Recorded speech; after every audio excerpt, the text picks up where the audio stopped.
Hi అండి, welcome back to హైస్ట్రీ logs. ఈరోజు వీడియోలో పండుమిరపకాయ పచ్చడి, నిల్వ పచ్చడి ఏ విధంగా ప్రిపేర్ చేసుకోవాలో తెలుసుకుందాం. ముందుగా దీంట్లోకి మనకు కావాల్సినవి 1 కేజీ పండుమిరపకాయలకు గాను 200 గ్రాముల చింతపండు, 1 కేజీ బెల్లం, 1 కేజీ పండుమిరపకాయలకు గాను 1 కేజీ బెల్లం కూడా పడుతుంది. అలాగే సరిపడా ఉప్పు.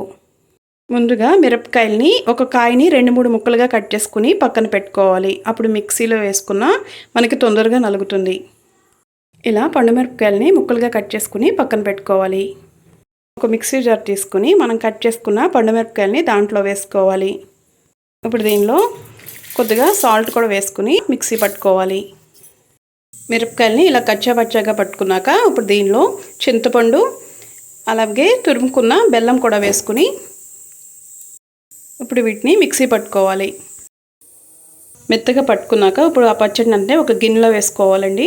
ఇప్పుడు మనం దీనికి తాలింపు చేసుకుందాం. తాలింపు కోసం స్టవ్ వెలిగించి ఒక మూకుడి పెట్టుకుని దానిలో ఆయిల్ వేసుకోవాలి. ఇక్కడ మేము నువ్వుల నూనె తీసుకున్నామండి. అది పొంగొస్తుందని రాకుండా చింతపండు కొద్దిగా వేసుకున్నాము. ఇప్పుడు దీనిలో మెంతులు, శనగపప్పు, మినప్పప్పు, అలాగే ఆవాలు, జీలకర్ర,